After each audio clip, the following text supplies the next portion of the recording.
Hey guys, and welcome back to another episode of EverQuest 2. And on tonight's episode, we are going to be continuing where we left off. Now guys, we're still over here in the Feerrott. We're going to be doing some more quests. However, we're not going to be continuing with Gretchen just yet. She's the NPC we were talking to in the last couple episodes. Her quest has gotten a little bit higher in level, and so I want to do some of the other guys before we out-level them. Because if you remember, when you, progress through the zone, as we have been, you can see our experience bar down here, you may out-level some of these quests because we've come here a little bit late. So I want to do them in the order of the lowest level first so that we can still get experience for that. And I'm going to go ahead and talk to this NPC right here, Grimble, and just see what she... Is it a she? No, it's a he. It's a very, very small he. What he has in store for us. See what he has. Hello there. Are you a fishing fan? Oh, well, never mind.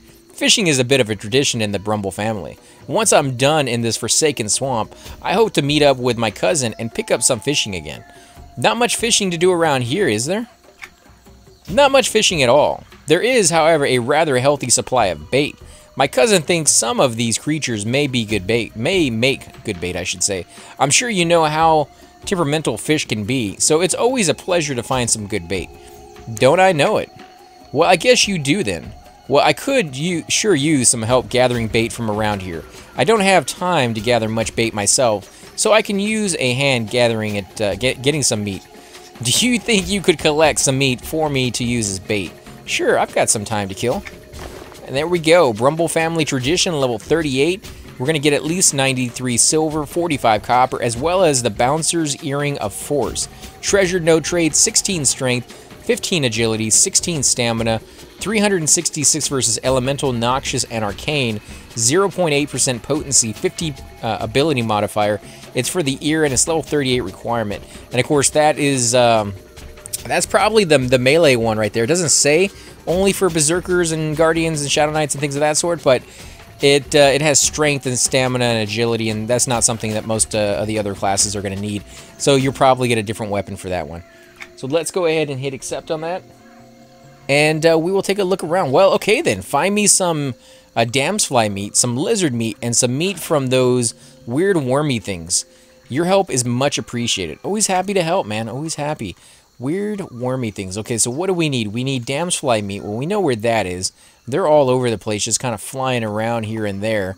That's not too hard.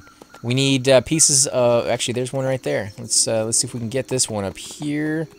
Or that one? We'll get that one. It's closer. And it's within my range. Because these things are, they may be everywhere, but they're sometimes hard to see. Oh, okay, nice. And when they brought in 3 other ones, which I think is all the meat that we need.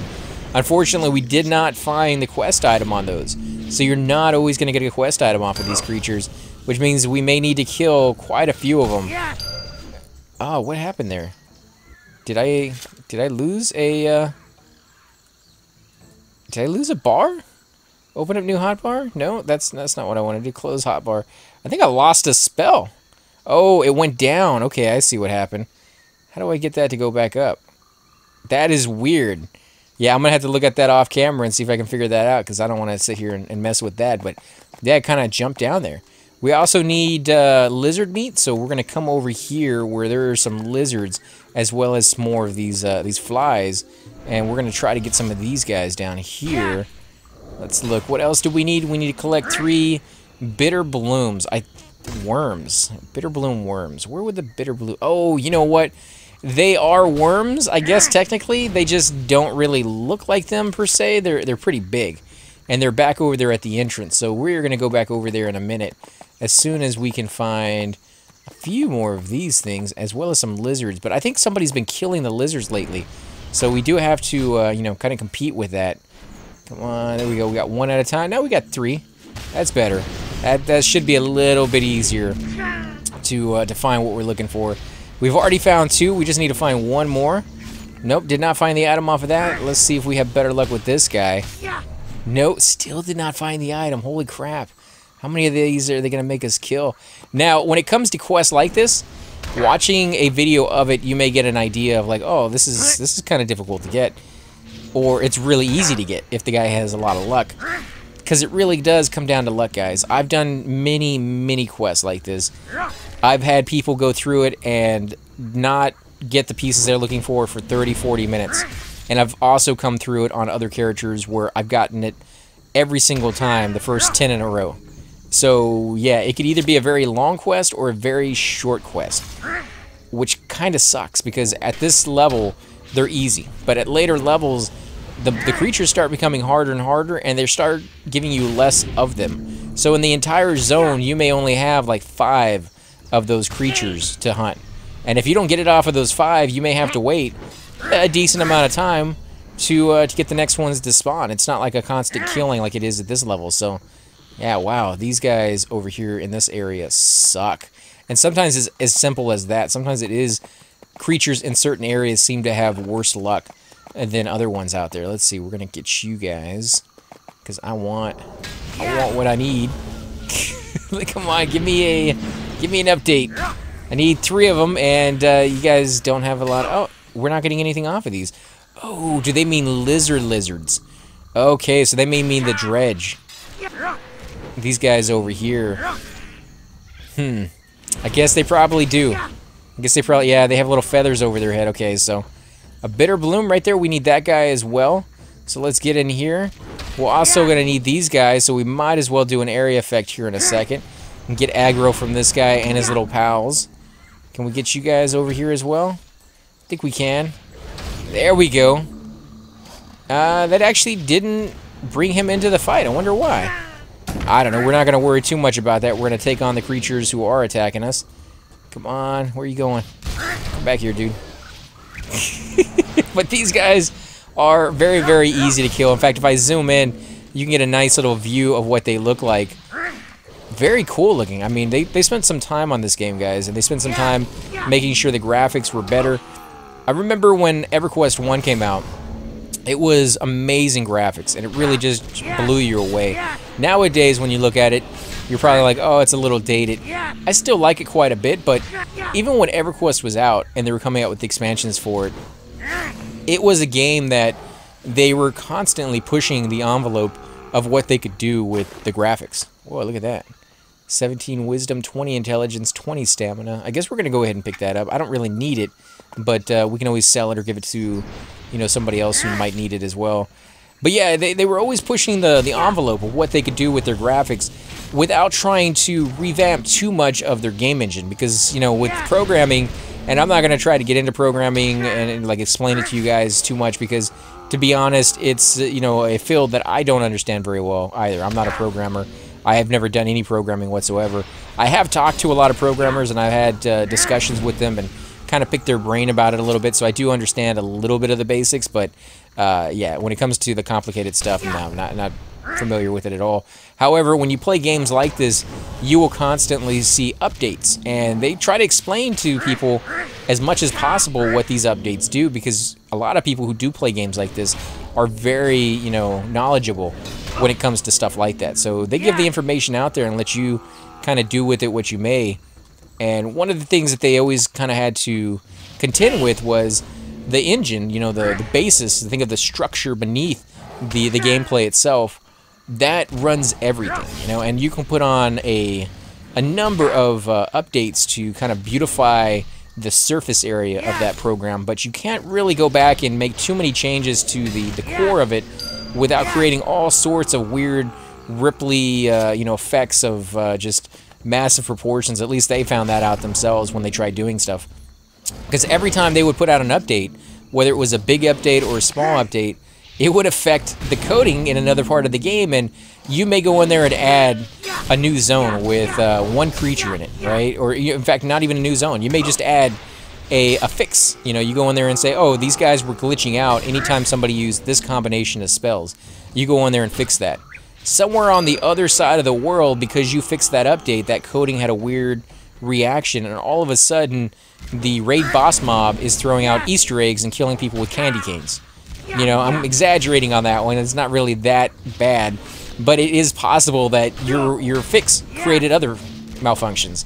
And it's like a never-ending thing, which is why they were always doing more and more updates, and it just seemed like if you played after they did an update to the game that day, you're probably going to have a bad day.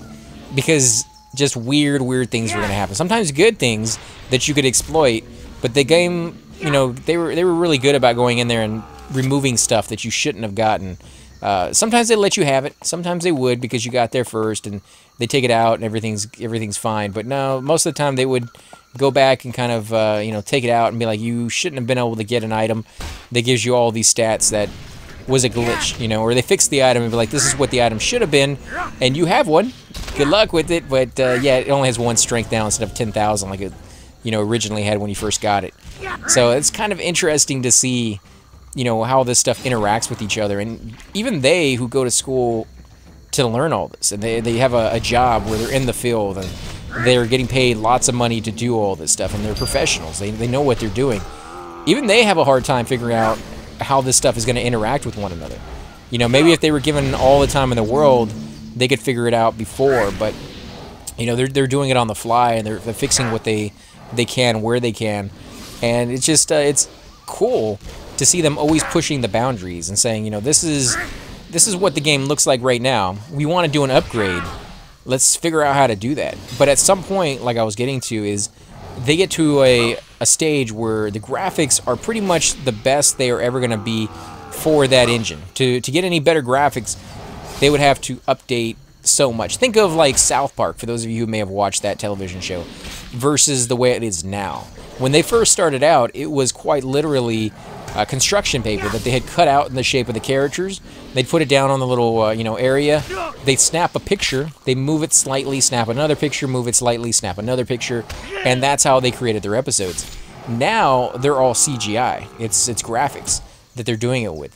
Think of trying to do a game like this that is 3-dimensional, and then try to, with certain polygons, however many you know, pixels there are. Wow, I got an exquisite chest off of that guy. A shimmering reluctant. Holy crap. Really? Well, I guess we're going to loot that. Wow, that is crazy. Huh. Creates item. Nice. That is fantastic. Look at all the items that this creates, guys. Holy crap. I don't think I've ever gotten anything like this before. This is nuts. Mastercrafted, Fabled. We'll have to take a look at this. I'll look at it off camera and see what else I need to use to open it up. Because that's pretty cool. That's wow, that is something I've never seen before, and we'll have to go through, maybe do an episode where we look at the crate and just show you like all the equipment that's on it and what it looks like, because some of this stuff looks like it's pretty cool. Yeah, that's gonna be a whole episode right there. But let's keep going with this and keep killing some of these creatures. There we go. We do not need the dredge. We do need the bloom, though. I guess we finally got all the dredge. Yep. We still need some more flies. We definitely need one more of those. And we haven't gotten any of these bitter blooms, so this one's going to be kind of a long quest unless we get lucky here. But yeah, at some point they can't upgrade the graphics anymore, and that's one of the things they reached with EverQuest 1, is they just didn't have the ability to keep making the graphics better.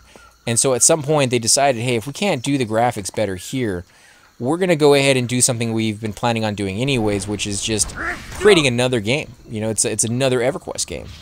It's going to have a better engine, because we have the money now. Because when they first started out, they were just a, you know, game company who was taking a chance on a game that may or may not make any money. It was not a sure thing. And yeah, they actually ended up creating something, you know, beautiful and wonderful that a lot of people love. But it could have gone the other way too. So they weren't ready to throw just money, you know, hand over fist at the game. However, by the time EverQuest 2 came out, it was a, you know, well-established game with a lot of fans, a lot of people wanting to play the second one. They knew that they had a certain number of players who would play the second one regardless of whether, you know, it got good reviews or not, because they loved the first one so much. You know, it's kind of like a movie that comes out that's based off of a comic book.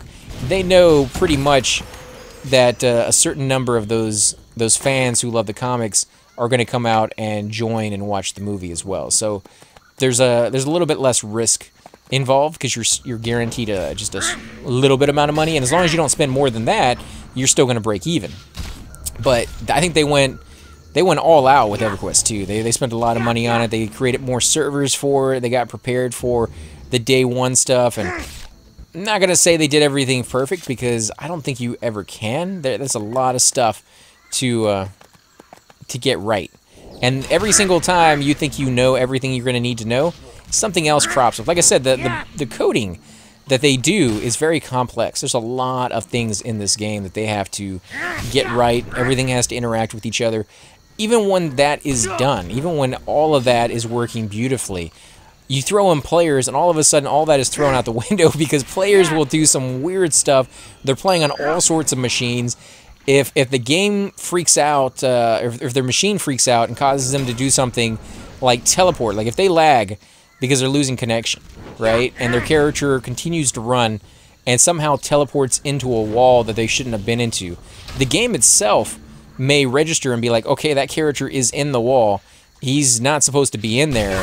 What do I do? There's no coding for what I'm supposed to do, so I'll fall back to my default, which is to freak out, you know, and cause issues. Maybe not shut down completely, but I'm gonna cause some kind of issue because I don't know what to do with that guy, and he's still moving. Like, he's making it worse. He's still trying to get out of that wall and jumping around and casting spells, making it worse and stuff. So, yeah, it's just you never know. And that's why they do these dry runs sometimes, where they're like, if anybody wants to get a beta key and come in, we're allowing like 1,000 players or 1,500 players, or sometimes a lot of, like, just unrestricted. Anybody who wants to come in can come in and, you know, test the servers so that we can make sure that we get those weird, you know, load issues, because sometimes they make the servers capable of handling, you know, 2, 4, 6,000 people at a time, and they think everything's set up, and then they get like 300 people in there and the servers crash, and they're like, oh, it's a very simple problem, but it's going to take us like an hour and a half to fix. You don't want that on day one. Like, the moment it opens up, you don't want your hardcore people who just spent a lot of money to get it early sitting there waiting for 3 or 4 hours, because they're going to be unhappy. They're going to have to sit there for 3 or 4 hours. They're going to be sitting there waiting for the servers to come back up, which means they're sitting there unhappy for 3 or 4 hours. You don't want that. You want them happy. You want them playing, and you want them to have a good experience, and then you want them talking about it to their friends the next day and be like, hey, did you get there? Did you get this quest? Did you see this? And all that other stuff. Because a lot of people, especially for a game like this, when new servers come out, they will get together with their friends and be like, hey, you know, we got a guild on this server, but this server is, you know, coming out with a new progression. We can get there early. We can get all the good loot. We know where to go.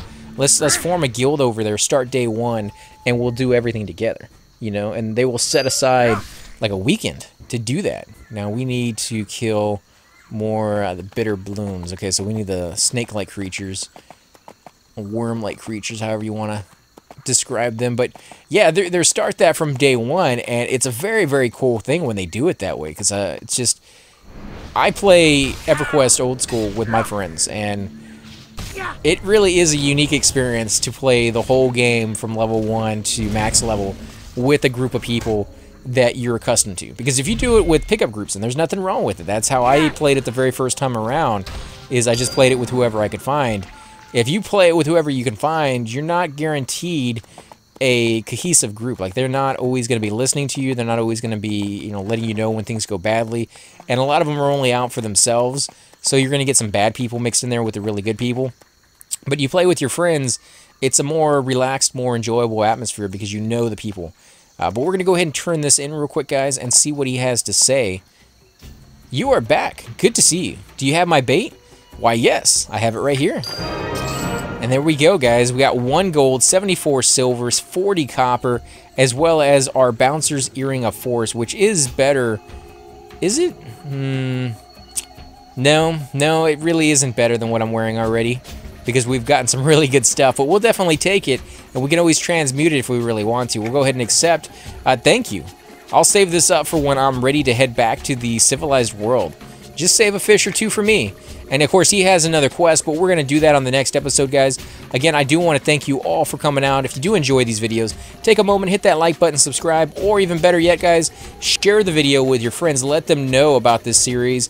It could use a few more eyes on, and I definitely appreciate it, because it helps the channel grow, and it allows me to do more video games in the future. Again, guys, I want to thank you all for watching, and I will catch you all next time.